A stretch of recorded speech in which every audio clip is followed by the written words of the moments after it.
this summer. All right, so we got the recording in progress, and look, we right back at you once again within Brotherly Love, the podcast. I got my good brothers with me, and we're gonna have a fantastic show tonight. I can't believe it, y'all. I can't believe tonight we have the Honorable Shannon Sneed. The Honorable Shannon Sneed has joined us. As you know, Shannon Sneed joined one of the gubernatorial teams, Tom Perez. He picked her to be his lieutenant governor, and I'll tell you, we're going to talk about all this tonight, and we're just so excited that we have her. We've been looking for her. We searched high and low. She's hard to come by now. She's not easy. You know, we had to really work things out with her, but she made a way. She was gracious enough to bless us with her presence this evening, and we are truly grateful. My name is J. Wendell Gordon. I'm a dad, HBCU grad, born and raised in the DMV, but I love Baltimore, okay? I love Baltimore. I got my brothers with me, these two kings. Who's going to take it first? I'm gonna jump in. I'm coming at you on location. I know y'all showing Jason now and hearing my voice because I'm out here in Jason's backyard. We sitting here having a backyard party while we're doing this. And so my name is Jeff Gordon. Don't worry about the face. I look way better than that. My name is Jeff Gordon. I'm a dad. I'm an HBCU grad from the Hampton University, the standard of excellence. And so we got an excellent show. We like to thank the Honorable Shannon Sneed for coming out, and I'm gonna let Jason take it away. What's going on? Did I was from Morgan State? Did I say Morgan? Got to big up Morgan. It wasn't relevant. It wasn't relevant. Oh, don't do that. Hey, Shannon gonna come get y'all for that. Right. And my sister. What's going on, y'all? It's Jason S. the Voice Gordon, the baby of the bunch. I am an HBCU grad. I am a graduate of the best HBCU known to man. Always in the top 2, and we ain't number 2. Home of your MVP, Madam Vice President Kamala Harris, none other than the Mecca, Howard University. I am a husband. I am a father. I am an uncle. I am a son, and I am a brother to these two gentlemen right here. And we're just glad to be back at you one more again. What's good? All right.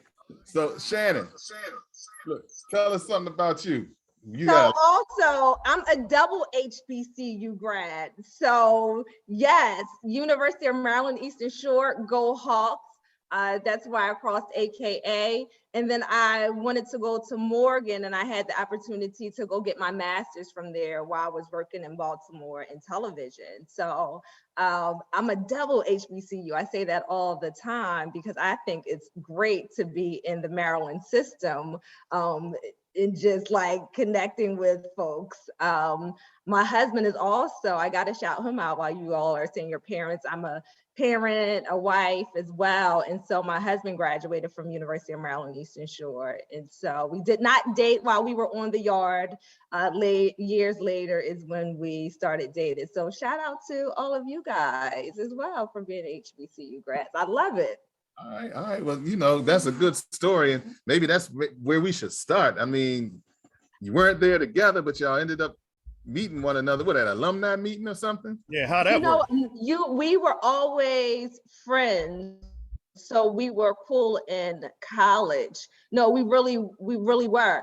I didn't date anyone in college, but before I graduated, I was saying, hey, someone got to take me on a date so at least I can say that I went out while, I was on the yard. And so he would always be like, no way. And then something happened at a basketball game. He won a gift certificate or something. I was like, take me, and he was like, the black story, right? So I'm like, and he said, no, he would not take me out while we were on the yard. So, yeah. It's the University of Maryland Eastern Shore. I mean, that's a great campus, out there in the Here, well, was a party school though. It's hard to focus. It's hard to focus in the boondocks now. It used to be, but when I got there, that's when all the stuff happened I think it was the campus had a hard pledging season. Someone died and they like shut it down right before we got there. And so it was actually boring and I could like concentrate and study and do my work. I made it out in 4 years, but I didn't have a choice because my mom didn't play. And my grandmother, who had never been to college, could tell you all types of stories about what you shouldn't do while you're on a college campus and not putting your drink down, from everything. But mind you, she never stepped foot on a college to actually attend, but she could tell you all the stories about how you should not do X, Y, and Z. Moms, they have that wisdom. You know, it's a lot of folks who go to college and they can't get out after 4 and 5 years, 5 and 6 years. You know what I mean? Some of them might be online right now. So big up to all those who went to those other schools that they couldn't graduate on time from. All right. That's because it was a real college. It wasn't 13th grade. Okay. Whatever the excuse may be, it took you forever to get out. So nevertheless, we are so excited about this show here, ladies and gentlemen, because we have none other than Shannon Sneed. She started her public official life in Baltimore. I imagine it's Baltimore City, but she may have been president of the student union or the student government. Who knows? I just see her in leadership positions all through her entire life because she's just that fantastic of a person. We have her here tonight is because, again, she was selected or appointed, I don't know how it goes, by a gubernatorial candidate. His name is Tom Perez, and she's vying for the position of our lieutenant governor of the state of Maryland. I'll tell you, Shannon, it seems like these gubernatorial candidates are playing a great game of spades because I'm seeing a whole lot of Black women, some Black queens who have made their way into their hand, and they are playing this hand. They say this is the year of the woman, and so women are taking charge this year. And so I'm sure that's a smart move because we do vote like our lives depend on it. But what was it like when you got that phone call? Were you expecting it? I mean, I was not expecting it at all. So I tell everyone, I did not put on my New Year's resolution that I wanted to make history and be the lieutenant governor candidate for Tom Perez. That was not on our New Year's resolution. And so when Tom actually called me, I thought so many people, when you're in Baltimore City, a councilwoman ran a citywide race, so many people want the information in your brain. And so when Tom called, he was like, hey, can we sit down? And I just thought it was for him to, like everyone else does, hey, tell me about this person. So I like just made a list of folks you should speak with, folks who like just stay away from, the folks who will like help you, be supportive, who will have like real honest conversations with you. And so when I met with him, that's what I thought it was about. I met Tom before then. Someone else had something in Baltimore City, and Tom was actually my pick before he picked me. I just thought we needed someone with experience to go in from day one, someone that kind of like understood and had been fighting all along for minorities and making the right votes and the right decisions. And Tom had that. And so that's why I picked him before he picked me. So back to when he called me, sat down, having a conversation, had my notes out, telling him like, this is how you can win Baltimore City. This is how, you know, I think this is this whole wide Baltimore City is open. This is how you win. And then at the end of the conversation, he was like, but I'm missing one piece. I want you to think about joining me on this ticket. And I was like, what? Are you sure? And so he was like, listen, you're going to be vetted. You have to pass all the tests. Your family will be vetted as well. I'm like, baby Ray, who's 5 years old, if she had social media, she would be vetted as well.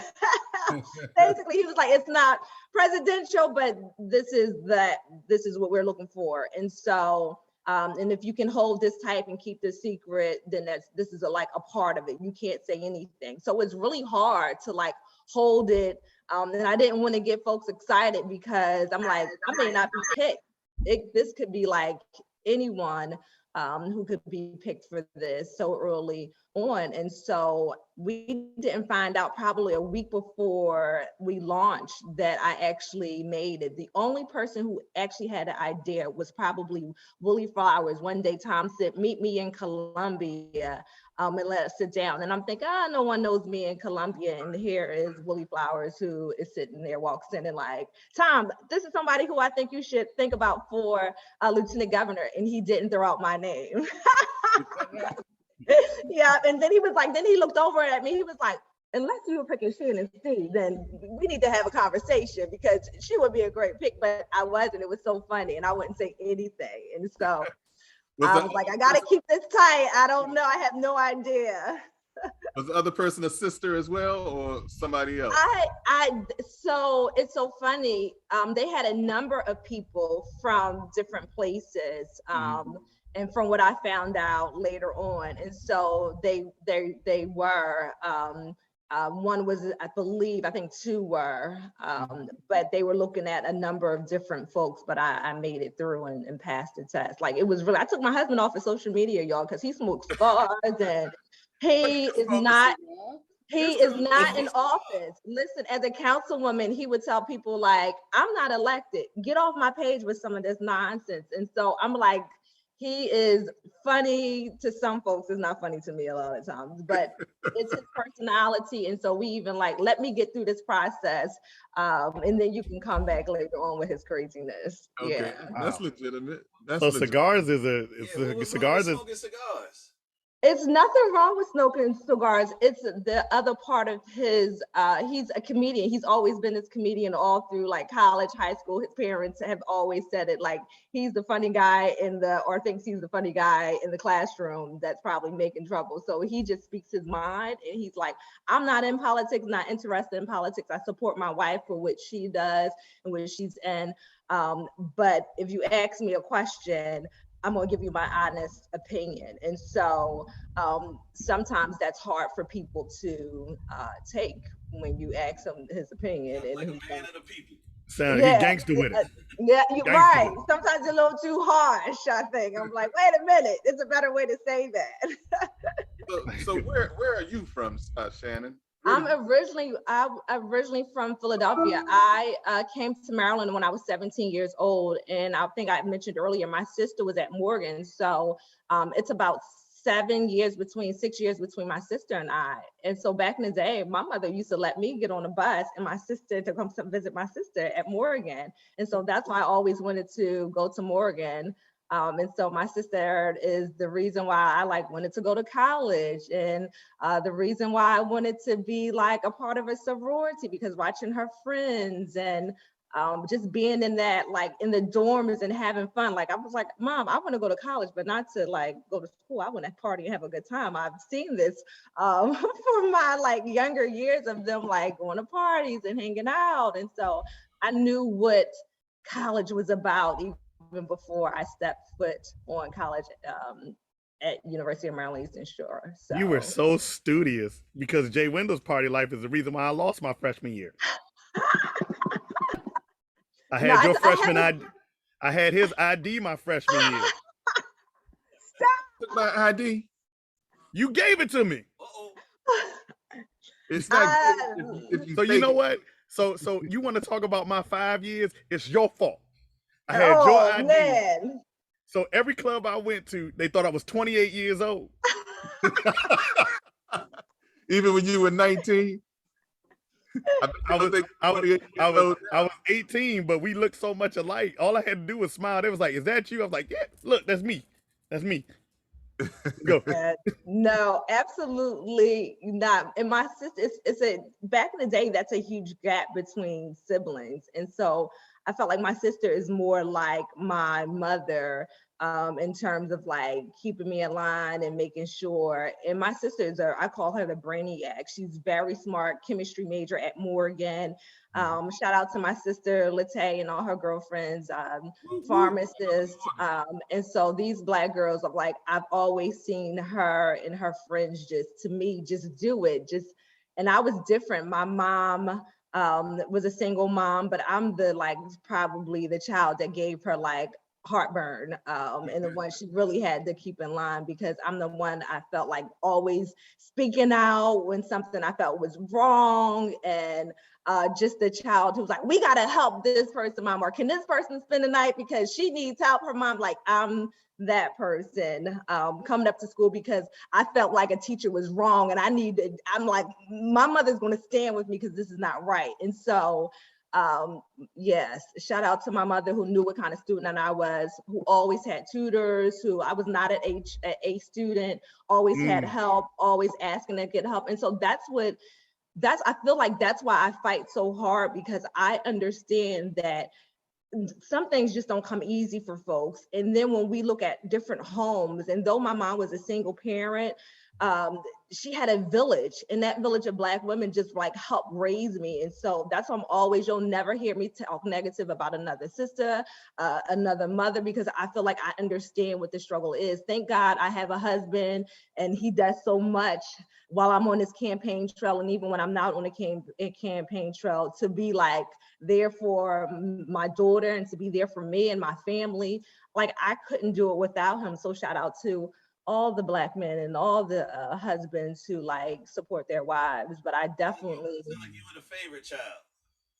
I don't know if I say that, but my mom probably will roll her eyes and be like, listen, that was a middle child shot. I can't, and I don't have a favorite. I'd be like, but I am the favorite. I would tell my grandma, but I am the favorite. At least you own it. At least you own it. But here's the thing, Shannon.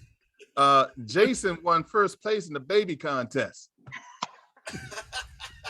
That's the truth.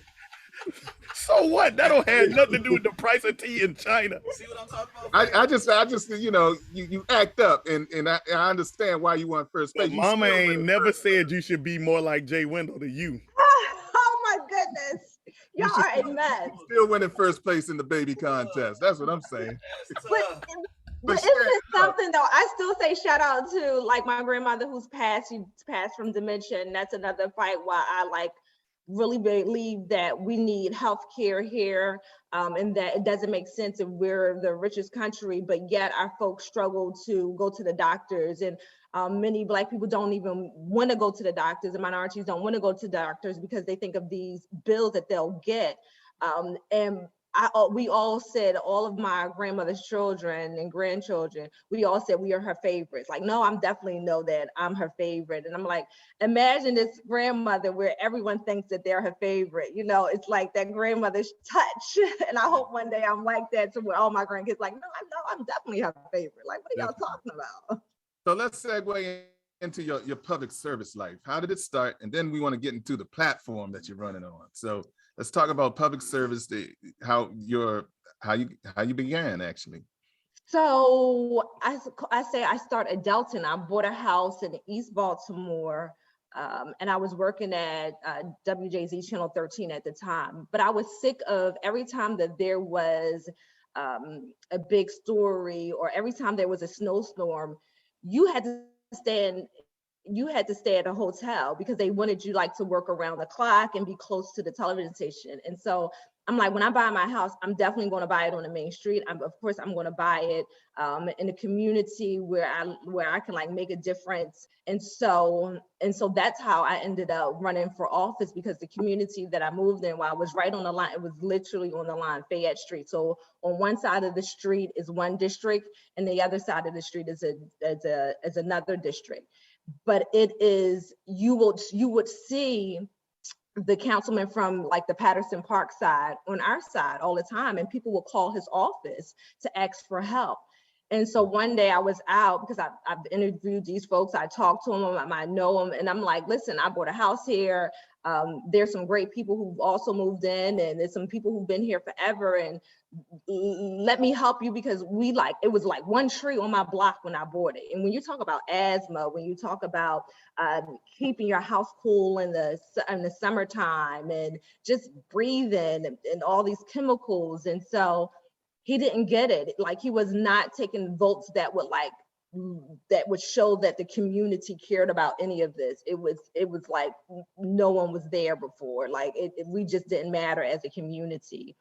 And then we were at a community meeting, and he actually stood up and was like, listen, we're not interested in the watershed and blah, blah, blah. And people were in the room like, that's not true. Like, what are you talking about? And so some of the ladies, they're dead now, right behind me said, Shannon, you're young. We're going to support you. You're going to run. These ladies had like never worked on a campaign before, never cut a check for a campaign. They had no clue, but they were like, you're the youngest one around here. We're going to support you. You can do it. And at the time, Robin Lewis, and she's a delegate now in the 46th district, she had me come over to her house one day and was like, listen, we need to talk. And then when she sat me down, she's like, and you need to think about running. She wasn't even a delegate, but she lived down the street from me and said, we got to help you get in office. We really need your voice. And I like appreciate you standing up, speaking out at this meeting. And so I'm like, WJZ hasn't been laid on their check. I'm not sure about this. Like, yeah, I'm good. Let me keep speaking out and doing my part in the community. And then one day I was fed up. I saw the councilman out and he just didn't have a clue. And I came back complaining to my husband. He was like, do something about it. Then are you just going to complain about it? Do something about it. His real honest talk that I say, he's just like, had conversations right out. like that before. And men so are solution based. Be like, yo, don't complain, just do something. Yes. And so, but I was, listen, I went to school to be a journalist, to tell the stories too. And politics wasn't just, it wasn't something I was interested in. I knew that, I figured that, listen, I can help somebody else get there, but I don't want to leave my job. It's comfortable. They've never been laid on my paycheck. So let me keep going. And it wasn't until that point when my husband like, what are you going to keep complaining about it, or are you going to do something about it? You got people saying they support you. And so I really prayed about it and then decided to run for office. I lost though, 13 votes that night, 43 altogether. But the next day I was right back in the community. It didn't make a difference. I left my job and everything. Like I put everything out on the line. Really? And yeah, oh yeah, I was serious about it. Look, big risk, big reward. And so, and it's okay. I think it was a journey. I learned so much. That was my first campaign. You can't do broadcast and politics. And so I was all in it, and no one, I don't know the last time someone had knocked on doors in East Baltimore in the 13th district. And so that inspired so many people to go out the next 4 years and to run. And my community, they were like, you could have like basically taken your balls and gone home, been upset and crying, but I was in a community meeting the next day, like, all right, now what we going to do next? We still got stuff to do. I mean, I got it that time, but I'm right back at it because this is real life for me. This is exactly. And so I gained so many like supporters all over the city because people know and remember that, who started off with me, who are no longer there, just live different places now, who support me because I came back to the community the next day and didn't like go away. And so many people do disappear, and that's what's crazy to me. I'm like, we need you. We like, please stay active. I can think of Ben Jealous, who ran for governor. Like we haven't heard or seen him since, and I'm sure there are many others. But what issues are important to you? Which ones do you champion the most? You talked about healthcare, but what other jobs was the number one thing. I just feel like people think that in the Black and brown community that folks don't want to work, or and that's so not true. And so I'm like, I don't know anybody who doesn't want to take care of their families. So making sure that we have businesses here has always been like, if we have business here, people can get to work, people can take care of their families. People ask all the time, what can we do to help Baltimore City with this crime? What can we do to help Maryland? Bring business here, support the businesses that are here, support the people here, hire the people that are here. Make sure the contracts are right here in Maryland. Don't hire someone from New Jersey to do a job that we can clearly do here in Maryland. It doesn't make sense to me. That's how we like grow Maryland. That's how we make sure that Baltimore City and places like the Eastern Shore have what they need. The Eastern Shore in so many areas, it's just like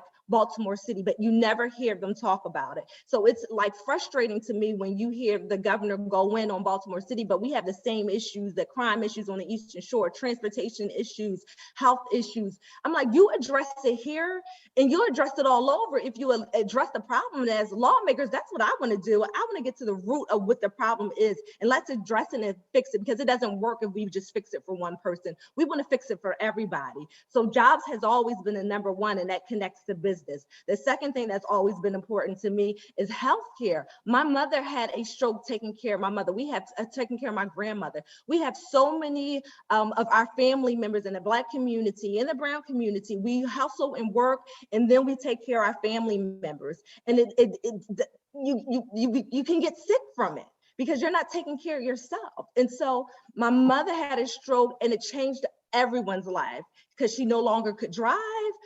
She could barely walk. It made me like, Mom, you need to come here and stay with me. And my mom is at the point now, she's like, I gotta stay where I am because I feel more comfortable in my house than coming and stay with me.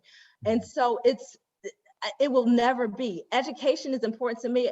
I have a 5-year-old and she's in public school, and people look at me like, well, why is your daughter in public school? I would send them to private school. And I'm like, but we're not fixing anything.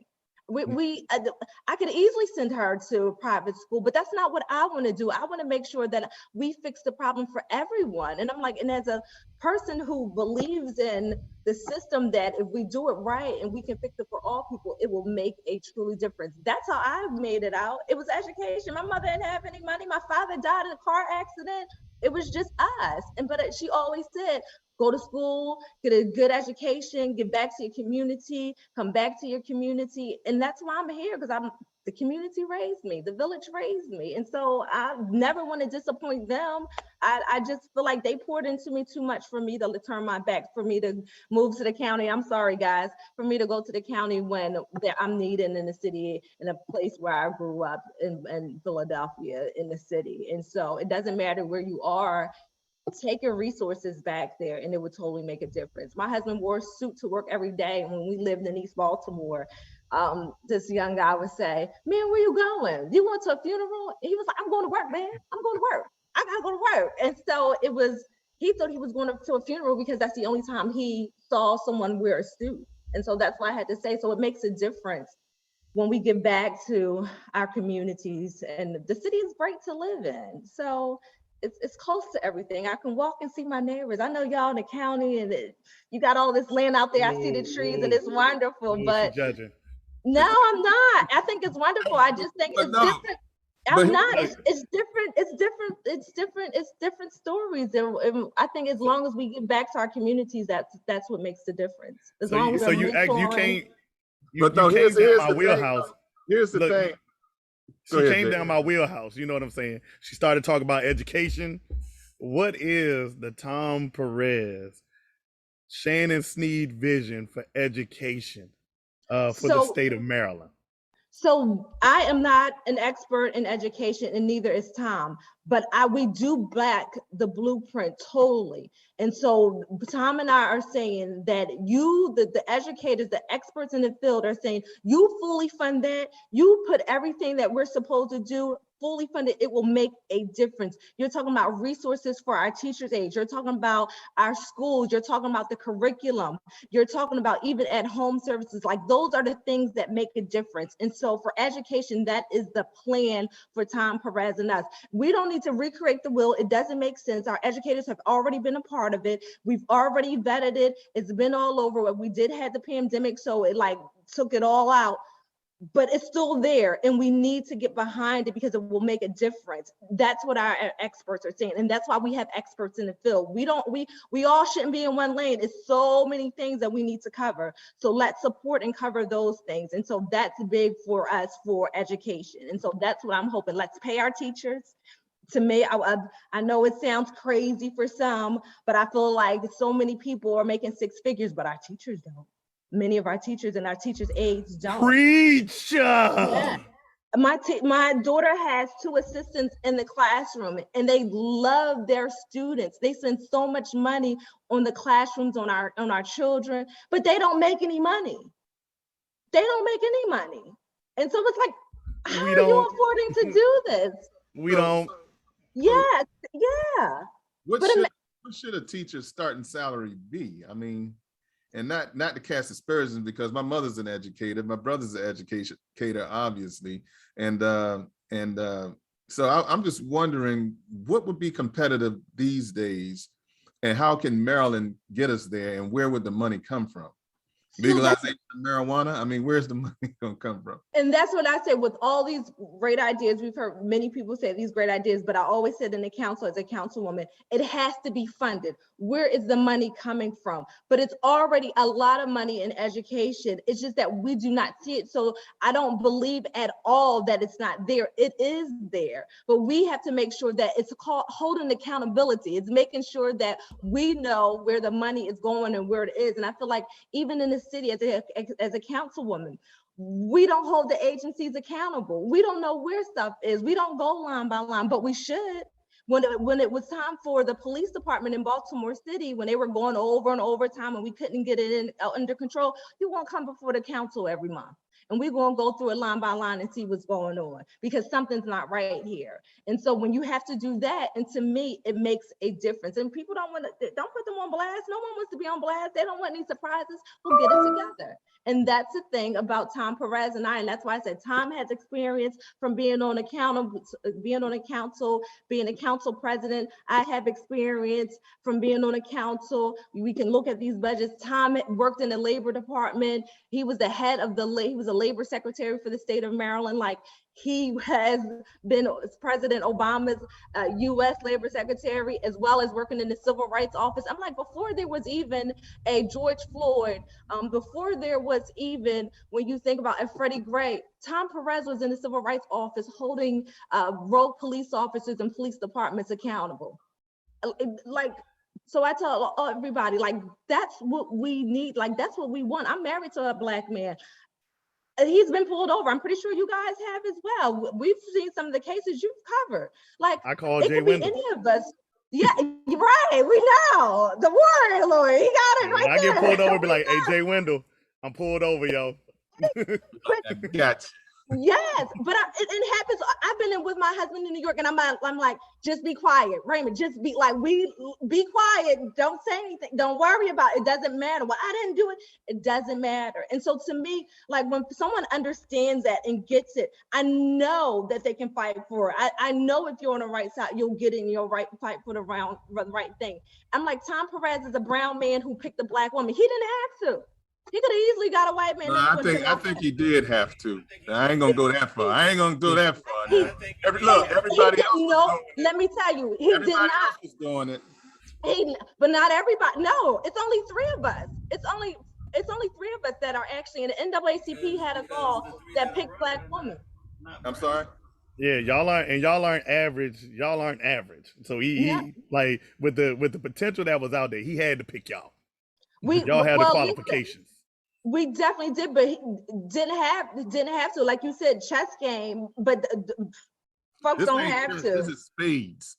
This is a spades game. This is a game of spades. That's what we got to get the most books. Yes. You know what this is now. We're not confused about it. We're not playing with a kitty. So Yeah. you got to get all 13 books out there. Yeah.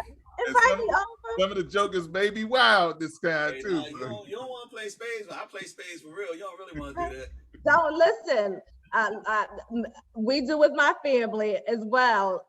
I did not play in college, though. I'm going to admit I did not play in college. Did you even go to an HBCU?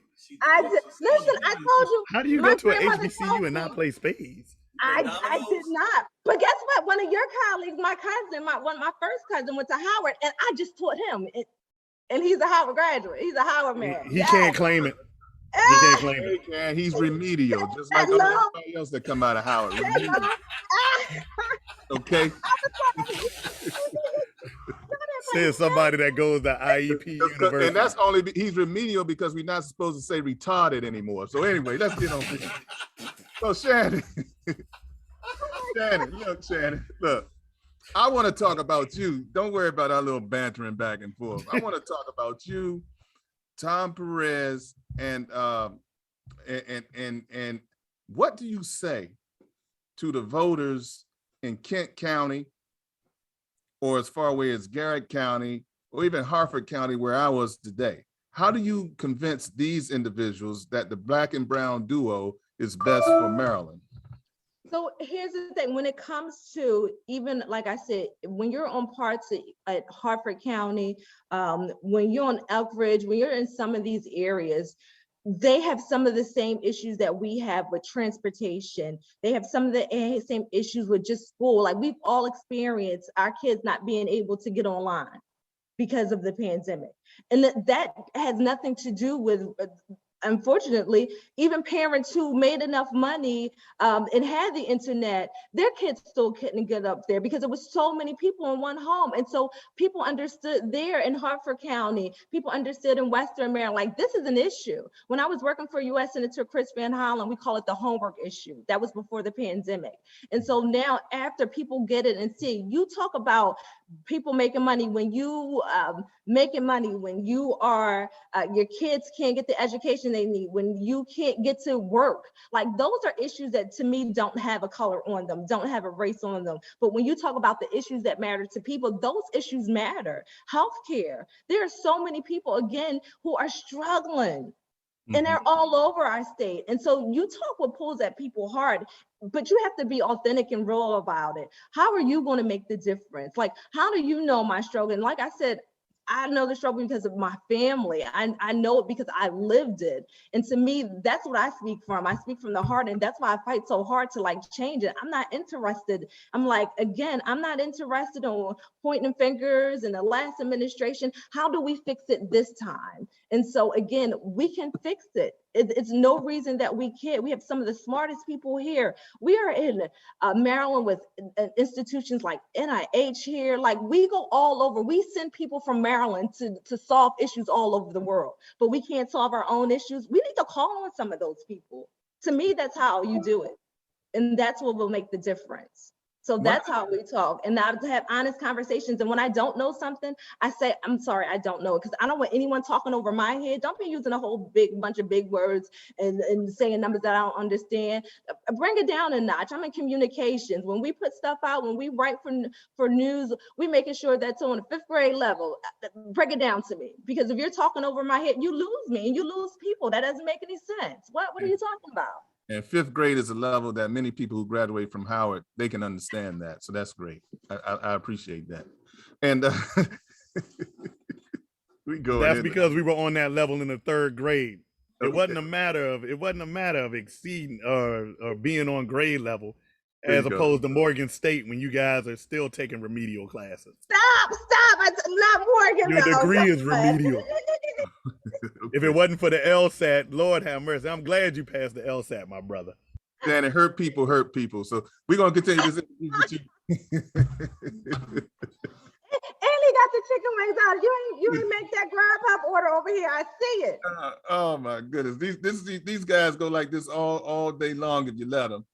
But so go ahead. You about to say something? But that's how we resonate, and that's how I think that's the difference.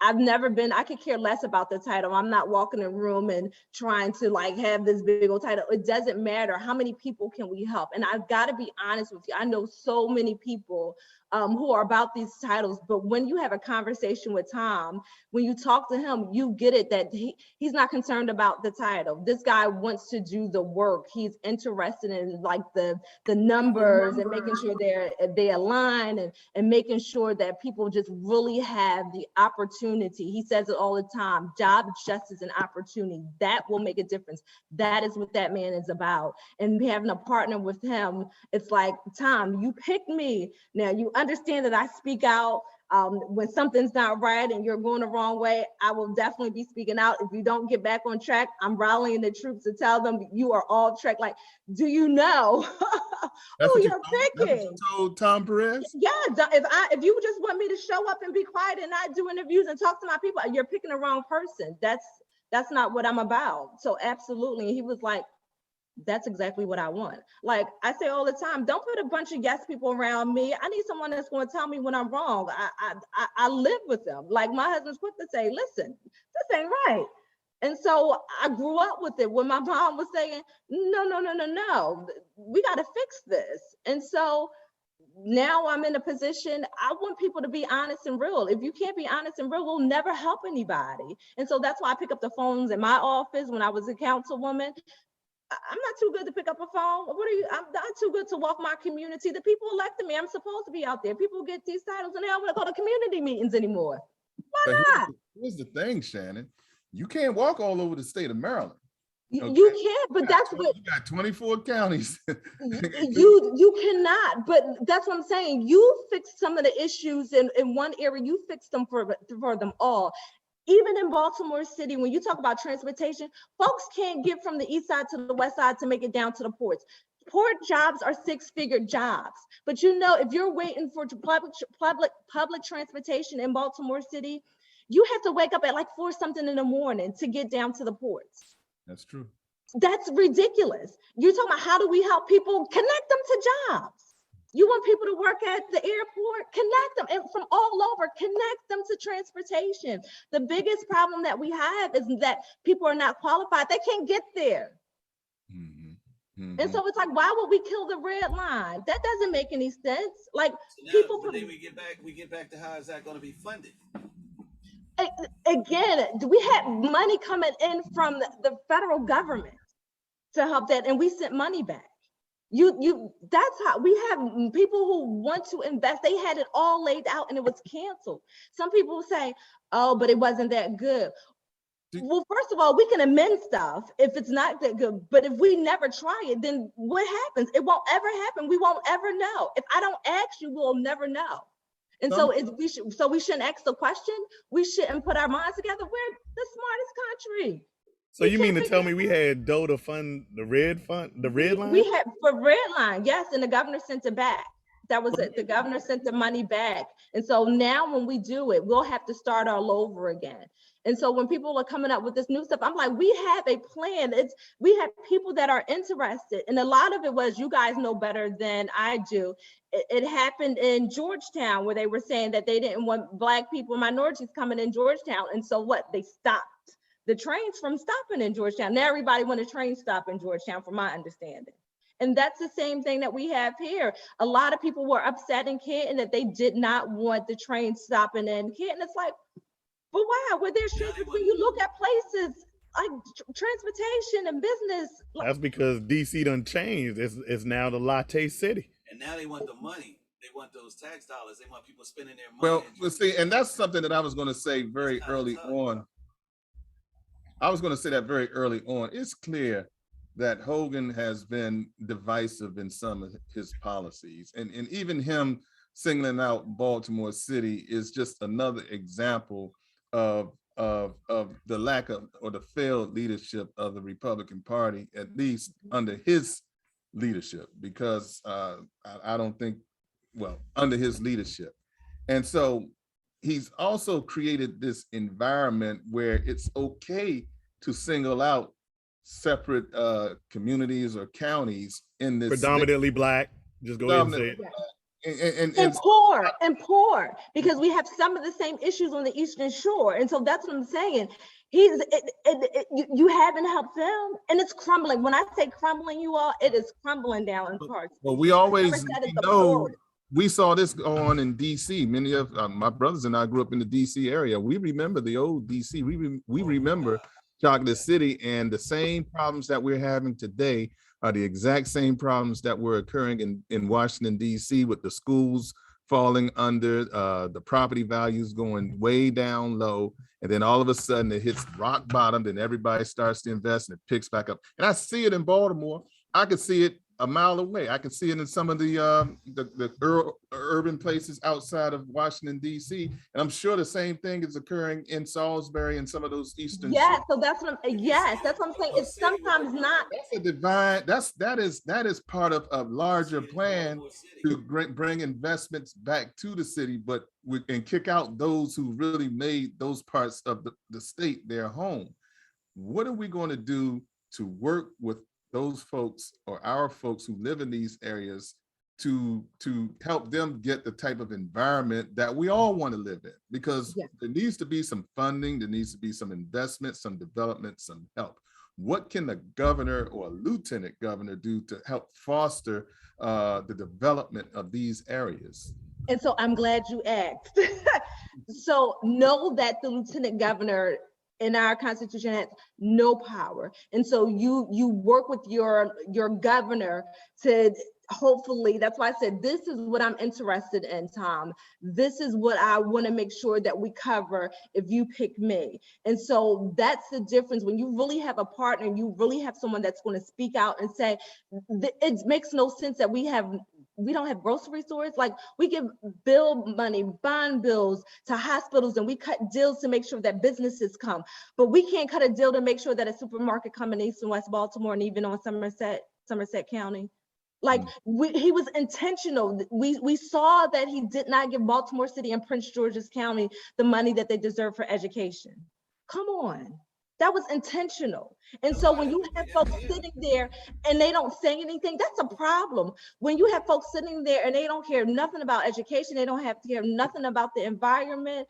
I have to say it, like, our comptroller has sat there and he hasn't been a voice that we've needed. He's been sticking behind some of this stuff. And so I'm like, that's ridiculous. We really need a voice and someone who's going to be out there in the forefront to say, come on, it starts at the top.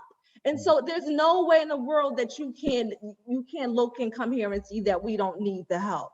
And it's, again, at the top. You can make it happen. You can cut the deal. It's by will. It's by will. So you did mention something that was disturbing. I did not read the Constitution as it relates to the lieutenant governor.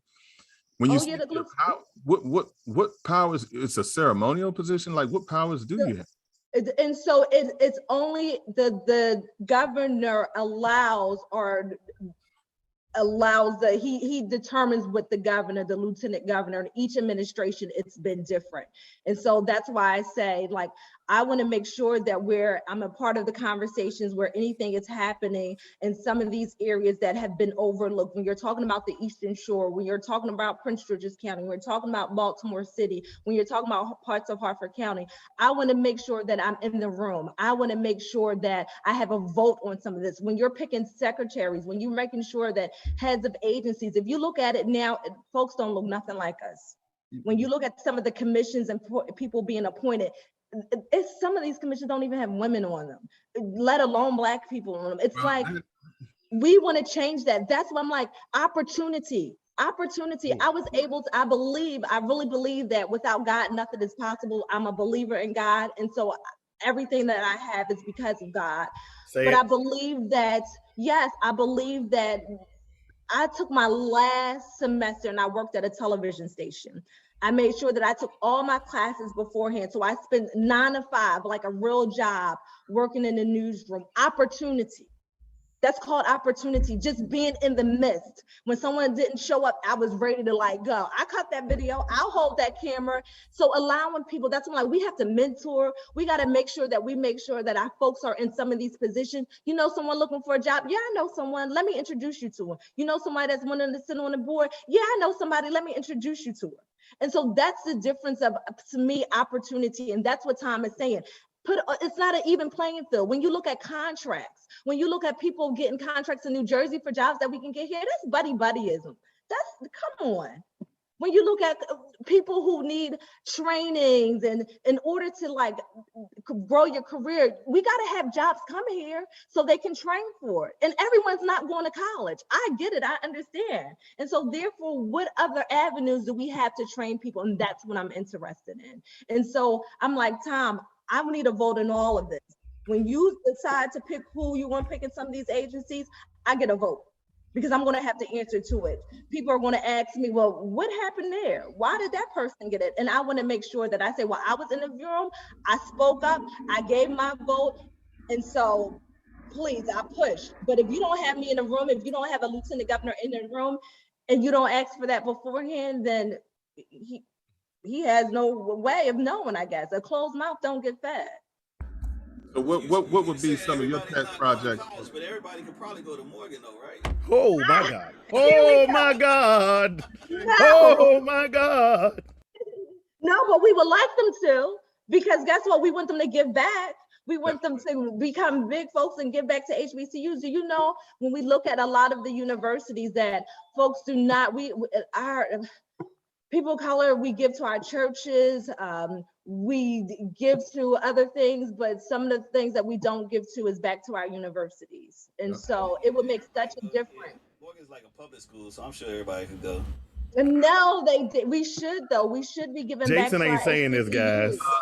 HBCUs. But Shannon, you know, I wasn't going to say anything, but Hampton did a lot of giving back to the people of Ukraine that treated the Africans so badly. So they get a little free education. So, you know, I'm not even sure if Hampton is an HBCU. I think they're a traditionally white university, Oh my God.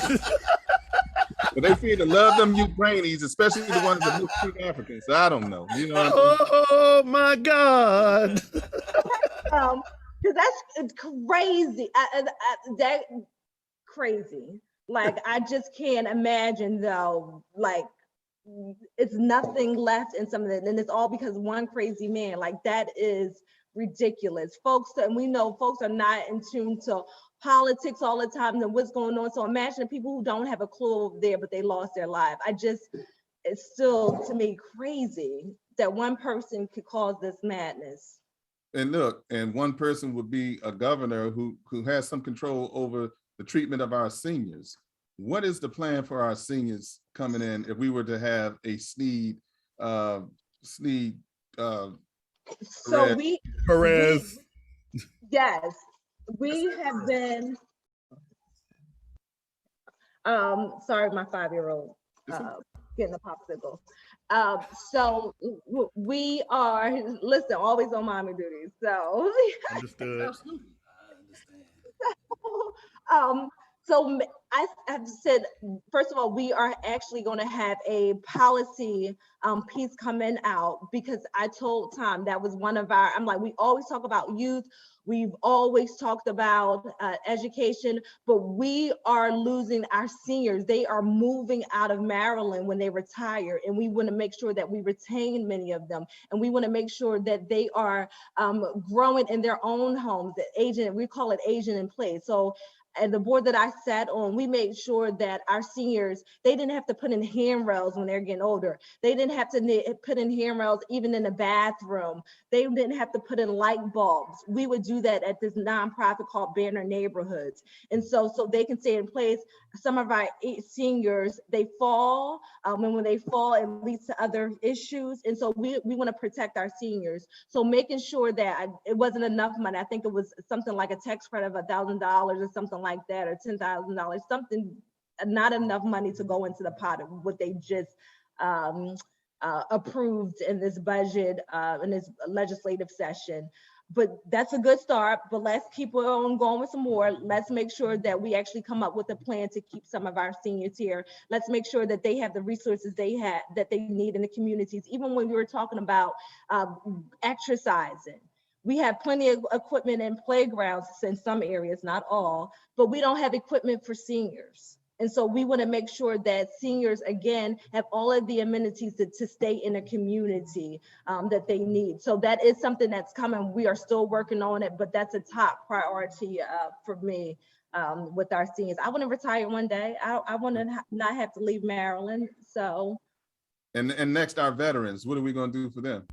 What would the Perez administration do for our veterans? So, and I think we can already, so a lot of federal, working at U.S. Senator Chris Van Hollen's office, there are a great number of resources that come out for many of our veterans.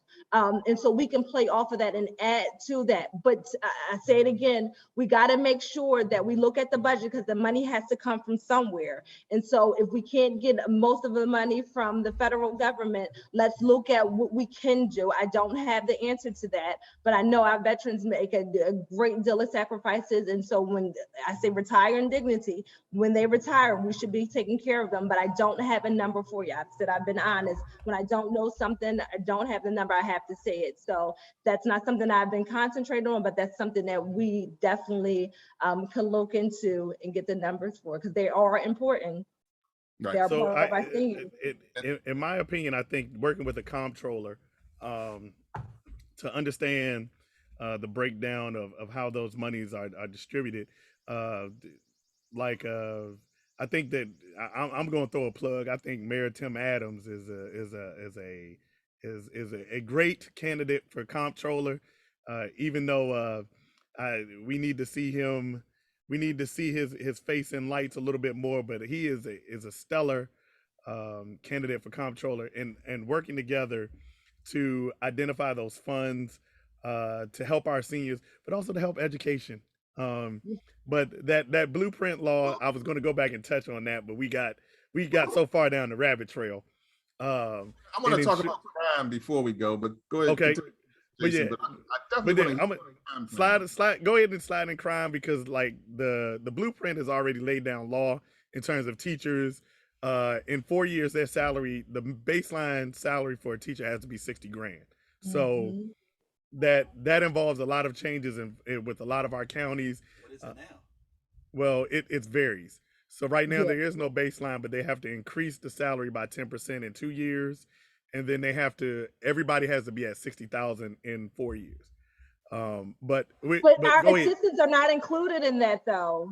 What's that? And that was the thing. That our teachers' aides that are in the classroom are not included in that. And so correct. That's correct. a big, like, we got to include them in there. And so Tom has said, as the next governor and lieutenant governor, we will be going back to make sure that they are included. Some of those folks are working 2 and 3 jobs as well. They're working hourly wages. Yes. And they can't make it, even during when we were when Ray was still in virtual at the beginning of, when they went back virtual, I think after the holiday. You can't do that with young kids. You need them, and they're not, no way. You need your assistance. But here's the deal. 4 years from now, $60,000 is going to be that same old $45,000. So when is the real change going to come? Because $60,000, it sounds great today, but it's really not enough. You really can't. No. And we said that with $15 as a councilwoman, when folks were hooping and hollering, and you run a business. But I'm like, you take care of your people will take care of you. And so I'm like, we're fighting for $15, and that's not enough. That's nowhere near enough to make it these days. Come on, not with inflation. Really? No. And let's see what happens now, because I feel like some changes are going to happen soon. So we may be in a recession. Let's see what happens. When you look at some of the news channels, I don't know what's going to happen. And I'm like, but we all lived through COVID, and we know what we have to.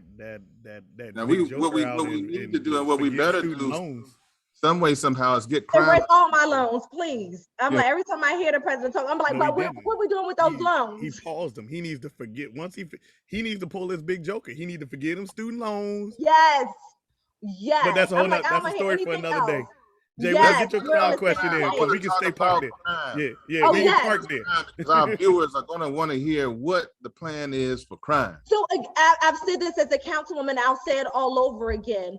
You want to address crime, address education. You want to address crime, get to the root of the issue, invest in our schools, invest in our communities, invest in our children, and invest in their parents. It still goes back to, how do we help crime? If your mother is working or your father is working around the clock, they're not keeping tabs on you, because they're trying to put food on the table, and by the time they get home, they're tired. But if they were making more and they were home with their children and activities with their children, and had their children in activities to be able to afford some of this stuff, it would make a huge difference. Start there with crime. You cannot you can't lock everybody up, and then they come back to the community, and then you talk about I don't want to hire them because they have a record. Oh, they can't get a school loan because they have a record. They can't get housing because they have a record. And so what you do is you repeat the circle, and I'm sick of the circle. So I'm like, I'm never going to be for just locking folks up. That's not the answer, especially when they come back to zip codes like 21224 and 21217. That's we can talk about it all day, unless you are willing to address that. That's not the answer. And so what I've seen is the stuff that I haven't heard. I mean, the stuff that I don't like for the governor. We need to go. We lock people up. But what happens when they're finished? What happens when they're done with their bids? Then what? So I'm like, address the issue, address our students, make sure our students have jobs. Again, opportunity. You guys know about, I'm going back to Marion Barron days, youth works, having a job when you were younger, learning some good habits. Yes. I worked at the mayor's office of employment development under Catherine Pugh. She was like, every agency is going to hire some young people in their offices. It can start there. That's the difference that it can make. Under Tom Perez and Shannon Sneed, I will definitely have young people working in our offices, and they should be coming from all over our state. And then we should be working in partnership with some of the, again, our experts in Maryland and in the medical field. They always want to put a basketball court and a football team in our communities, but we need more than that. So many people are interested in science. So many people are interested in small business, entrepreneurs. Like, those are the things that I think that folks haven't been addressing and that we need to. And we have people that are interested in doing those things and leading those programs. We don't have to recreate the wheel. The Mayor's Office of Employment Development already has it. We just need to model it in different areas. Well, that is, I think we need to end it right there, Shannon. I mean, we really appreciate your energy. You definitely have passion for the position. I mean, okay, go ahead. Go ahead. One more that's near and dear to my heart. Let's talk about small business and business in the state. What is the Sneed Perez ticket thoughts on small businesses and Tom has getting contracts or allowing some of these small businesses to participate? I've been saying it. Yes, I've been saying it over and over again. And so it has to be removing the red tape. If you go to tomperez.com, he actually has a whole write-up on what we need to do to make sure that we even a playing field, to make sure that we have minorities and not people who are just saying, I'm a minority because I'm working with this Black man. No. We need to make sure that it's actually Black and brown businesses who never get an opportunity to put in bid, and to, quite frankly, to be honest with you, don't have enough time to go through all the red tape, who don't have all the time and don't have the people on staff to do it. And then when we even a playing field, to make sure that the folks get their money, because in the past, these small businesses don't get paid in 3 months. They get paid in 6 months into a year. You can't run a business that way. And not small Black businesses and brown businesses you can. People expect to get money really quickly. And so you're hindering business and you're hindering their employees when we have contracts and we don't pay them out until a year later. Come on, that makes no sense. But go to tomperez.com so you can read about more on what we're doing. But we definitely want to even a playing field. Again, jobs, justice, and opportunity. Let's have opportunity for all people to have an opportunity to work in some of these contract positions to get some of this money in Maryland. It's there. We know it's there. Maryland is one of the wealthiest states in the country. It's always been. It still holds a top level position in that arena, and I don't see it moving any place different anytime soon. Shannon, thank you so much for coming on our show this evening and talking about your platform and the things that are important to you. And we really appreciate you. Good luck in the primary. And the primary has changed from June to July. What is the date in July again? Do we remember? We were hoping to hear something today, so we don't know. It may be in August. So no, they're changing it. It may change again. We were supposed to know something today. The judges were supposed to let us know, make a decision. So we'll keep you posted. Maybe we can have time back and we'll have the answer. And hopefully I'll get the flyer the next time come with my husband to the cookout. Hey, you're always welcome. And look, because we don't have a date yet, that means that the filing deadlines have extended for fundraising. So y'all get out there, you support your favorite candidate, support Shannon Sneed, support whoever you want to support in this race, but support somebody. And the votes are important. They're extremely important. They're the most important, but also resources to ensure that these candidates make it to the finish line and they can provide a service to our state. So Shannon, once again, thank you for everything you do, not only in Baltimore City, but also across our great state of Maryland. We really appreciate you. Thank you so much. Thank you for sharing your platform. Thank you for allowing me to come on. I appreciate you all. Look forward to meeting you in person. Yeah, no doubt about it. And look, so this is Jay Wendell Gordon. We'll be right back at you next week with another interesting episode. I think we're going to have Wes Moore on here next week. So, we keep the party going, and we offer encouragement to everybody who's making their way around. But certainly you all have explained Tom Perez's position, and it's just going to be a very competitive election coming up. These redistricting maps, I think there's been a decision and a recommendation made to the court, but the court's led by Republicans. I don't know what's going on. It sounds legal, political. It's just crazy what's going on, but we'll get to the bottom of it sometime soon. And so we'll be right back, Jeff or Jason, and then we're going to end with Shannon's going to give us the parting word. But Jeff or Jason, Jeff's gone. Jason's Jeff is not gone. I'm right here. I told y'all we were gonna be on site. I'm over here with Jason. See, we already together. See, we just hanging out, doing our thing. This is the Brotherly Love. This is where it happens. This is where the magic happens right here. So but yes, this is Jeff Gordon. We'll be right back at you next week. And next week, tune in. We have Wes Moore coming in, the gubernatorial candidate for the state of Maryland. I know, Shannon, I know you got Mr. Perez, but we're gonna have Wes next week, okay? We equal opportunity. Yes. Listen, you guys gave me an opportunity and I already know. So I just appreciate you guys. Hey, Shannon.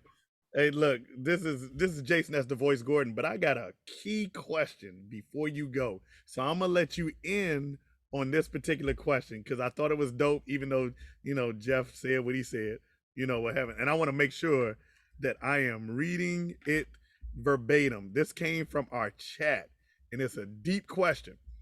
They said, why is the Perez Sneed the best team to drive Democratic turnout outside of Baltimore City and Montgomery and Prince George's County? So we're going to let you end on that one. That was John D. Absolutely. So again, I ran a citywide race in Baltimore City. I'm the only candidate who's picked someone or Tom picked someone in Baltimore City. I'm the only one who has held the office. I'm the only one out of Baltimore City. When you talk about getting legislation passed, as far as making sure that women are able to nurse, they don't have to pick between their jobs and taking care of their children. Like, that's huge. Most of our households are headed by single women in Baltimore City. And so we want to make sure that women are able to work. When you're talking about making sure that, and I put in a bill for police brutality, making sure that victims of police brutality have a voice. Like, we're again talking about issues here. And so to me, Tom and I are the best people because we have the most experience out of anyone on the ticket who has spoken up for people who have been, I say, who have not had a voice, for people who don't live in zip codes that are the most prosperous. We're talking about, I live in 21217, where everything happened with Freddie Gray. That is a difference. That's how we'll win this. And because we're talking about people being on vacation, we have gotten the base excited to make sure that they're going to fill out their ballots before they leave for vacation. I know that's right. Ones who are gone. And so that's the difference. It's a numbers game. Tom Perez is doing really well. The polls are showing. And so we're going to keep doing what we're doing and getting the message out. And that's how we'll be able to resonate in Baltimore City. Again, Tom is from Montgomery County. He lives there. My husband is holding us down in this Prince George's County. He's born and raised there. And so we touch all areas. I went to school on the Eastern Shore. We have support on the Eastern Shore. And again, I'm a product of the HBCU. I don't know if many candidates can say that, 2 HBCUs right here in Maryland. So I'm a success story. And so my people are proud of me all over the state that they have a winner that's in this race, and we're going to take it home and make history by being the first lieutenant governor, the Black lieutenant governor in Maryland. So let's make history together. Thank you. That's what's up. Hey, and look, and I'm gonna give you a shout out too, because I'm formerly of Baltimore City. I lived in Baltimore City for 10 years. 21229. It don't count. What you mean it don't count? I was up there for 10 years. I just moved back to PG County, Prince George's County. I just moved back to Prince George's County, but I was Baltimore City for. Now you want to claim it? You hear that, Jay? That's okay. I claim where I live. I claim where I live. Shannon, you know what I hear? You know what I hear? Those two jokers are together, and I didn't even get an invitation to even come down. Whoa. That's what a standing invite. Stop it. Don't do that. Don't do that. Hey, you saw a back signal it's just like okay. I did. When I put up, I'm barbecuing. You know what it is. I didn't see nothing. We're all in Maryland together. We support one another. And so I'm just happy that you guys had me on. And it sounds like I need to have a further conversation because I think I have some HBCU supporters here. So. Oh, yeah, for sure. For sure. Yeah. Yeah, we support all our HBCUs. Yeah, for sure. Yes. Even Morgan. Even Morgan High. Even Morgan High. Even Morgan Middle. That resonates with people. Listen, we help each other is what my soror would say. I know Yes, that's right. indeed. All right. See So- you. Go to tomperez.com for more Oh. information. Thank you all. Out of curiosity, who is Sean Neron? Who is that? You've been That's quiet our the whole time. That's our communications person. So Okay. he's here making sure that, you know, I don't go left, I guess. Yeah, I Okay. guess so. But you know, I don't have a script. That's why I say it's from the heart. And so this is new. I've only been at this for 2 months. And so I always say, critique me if I could say a word better. I know I don't say all words right, but if I can do something better, please let me know. I don't want all from the the heart. It's right. That's it. As long as it comes from the corazon. Oh, yeah. That's what- But there's always room for improvement. I'm not dead yet, so please. Hey, Sean, why don't you say hello to everybody real quick before we sign off? Yeah, Sean, you can Well, speak up. Yeah, Hey, show your family, face. thanks for having us on. Really appreciate y'all and appreciate Shannon just sharing the word. So appreciate the opportunity to be out here tonight. And I think next time I'll have to join y'all for the barbecue. Hey, look, I'm telling y'all now, we already doing the precursor to the sequel. It's gonna happen again. Labor Day weekend, y'all better mark your calendars. You are invited. You heard All it here. right. Lottie Dottie and Good everybody night. who Thank you RSVP. again. Thank you. Bye. Who RSVP. Oh, wow. Okay. All right. Quick. Oh, wait a minute. Quick, fast. All right, but that's in brotherly love. Well, there you go. Y'all was taking too long. we out. We out. So you invited them to the barbecue, huh? Let me end meeting for That's all. cool because you know we on live, so that's good. Everybody's invited to the barbecue. Everybody's invited. But you better RSVP. Hey, you better come on time because hey, you get there late. Yo, the camera's still rolling, y'all. Yeah, the food gonna be what it's gonna be. We know. All right, y'all. Y'all better leave this thing. We gone.